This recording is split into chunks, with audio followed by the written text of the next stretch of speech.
The Wuque Mix and Match or MMSwitches are currently the most customizable switches on the market. 3 different top housing materials, 3 different bottom housing materials, 4 different stem materials. All of that leads to 36 potential switch combinations. So I decided to test all 36 switches individually to see how they perform. Also, yes, this is what I look like. Just gonna quickly address it and then we're gonna move on. If you watch my lifestyle channel, this is all news.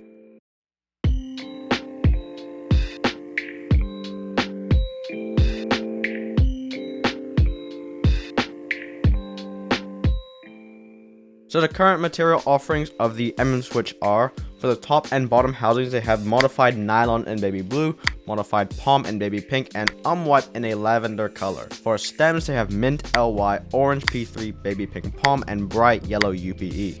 They also have 5 different spring options, 63.5 grams in either single, double, or triple stage, a 53 gram triple stage, and a 100 gram single stage if you really want a heavy typing experience. Opening up, the packaging here is really nice and premium. Everything is packed really nicely. There's trays for the top and bottom housings. It's nice, but also pretty wasteful considering these will almost certainly be thrown away after the switches are made. Pricing wise, it differs depending on the materials, with some materials costing more than others. Another thing to consider is that while the top housing, bottom housing, and stems are sold in packs of 35, the springs are sold in packs of 110, so economies of scale technically play into these up to 3 packs of switches. To put that into perspective, if we take the cheapest possible MMSwitch, which is the nylon top and bottom housing with a palm stem, but we only make 35 switches, it costs around 78 cents per switch. If we upscale to 70 switches, the cost per switch gets brought down to around 65 cents per switch, and further upscaling to 110 switches brings the cost down to around 60 to 61 cents. So how many you make essentially determines the price per switch, but in this video I'm going to be calling the switch cost at around 70 cents per switch to factor in the different material costs. These switches have slightly longer poles, but after testing I found that there was still interference with cherry profile keycaps in a north facing board. They're 5-pin with no cutout for SMD RGB, and they come completely dry, which is to be expected since they come disassembled. So the first thing I did with these switches is I made one of every switch. Like I said earlier, there are 36 different material combinations. If you factor in the springs, then I guess it technically makes 180 different material and spring combinations. But in this video, all of the switches are going to be made with the 63.5 single stage spring, which I think will serve as a good control variable. Hold on. Is that just me, or does that look an awful lot like a banana split? Once all the switches were made, all that's left to do was to test each and every one of them.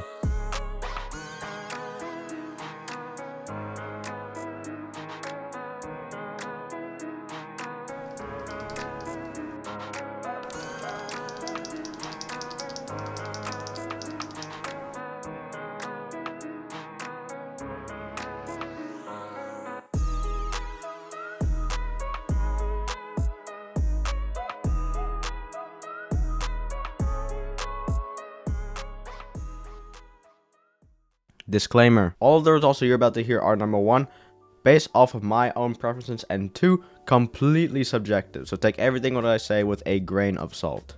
I haven't watched any other content about these switches since that's not what I do in a review, and I would imagine that other people have different things to say about each material. Also, in the interest of time and my own sanity, I won't be going over each of the individual 36 switches, just some highlights later on. If you want to know what my thoughts are on a specific MMSwitch, then I'll leave a link to a Google spreadsheet down in the description where you can look at my thoughts for all 36 switches individually.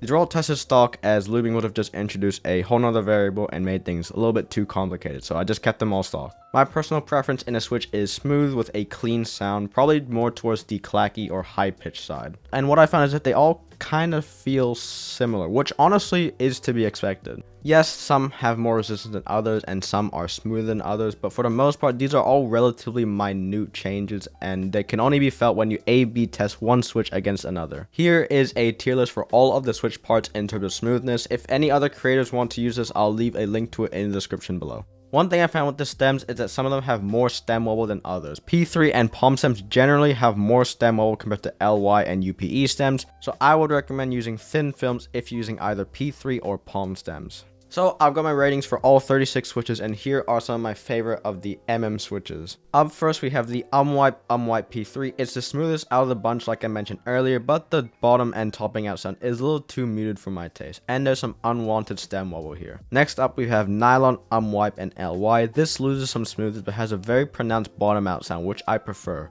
and the stem wobble here is improved. This brings me to probably my favorite switch out of the bunch, which is an in-between of the previous two. So we have nylon on the bottom, wipe up top, and a P3 stem. I did some research, but I couldn't find any information as to whether or not these switches have been made before, so I'm going to go ahead and call these pop rock switches. And if any switch manufacturer is looking to make a switch, I've got some ideas to expand on this material combination. It's got a loud bottom out sound, muted topping out sound, and is relatively smooth stock, but again, I'd probably use some thin films with these. I ended up making a full set with some 53 grams triple stage springs because I like them that much. Here's a quick sound test of each of the 3 switches stock and lubed, and there'll be a full sound test of a set of lubed pop rocks at the end of the video, but remember that sound tests aren't a true indicator of sound. There's other factors like the keyboard, keycaps, desk material, room acoustics, the list goes on, so don't expect the switches to sound the exact same if you decide to pick them up.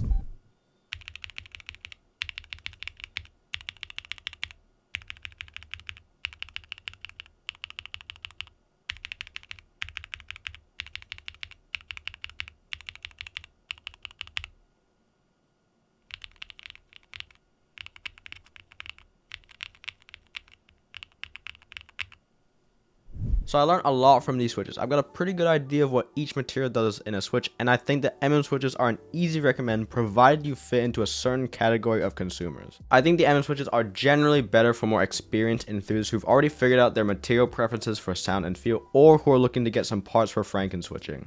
In its current state, I don't think this is suitable for beginners as they're unlikely to know what each material does for sound and feel, and they come completely dry, so that presents a time investment that not all beginners are willing to make. I think Wuque should consider selling a sampler pack with a small option which has, let's say, the 10 most popular MMSwitches, and a large option that looks something like this with all 36 switches, so that people who aren't as familiar with switch materials like me can understand what each material does to the characteristics of a switch, so we can further dial in our preferences. I think the next steps for the MMSwitch line are the sampler pack, as mentioned before, more material options, maybe the ones that are more niche like PBT, PET, and stuff like that, and a tactile option. If they can somehow offer tactile stem with both different materials and varying levels of tactility, I think I and a lot of the community would probably lose their minds, but I feel like that's just wishful thinking. Overall, the pastel set of MMSwitches are a good starting step. I think the pricing is a little high here at an average of 70 to 75 cents. I think they'll be a little bit more competitive around an average of 65 cents per switch. The thing is though, you're paying for the flexibility and customization here, so I think it's alright. These switches themselves are nothing groundbreaking, the performance is good, but it's nothing that we haven't seen before at this price point, and certain combinations are very expensive compared to their readily available counterparts.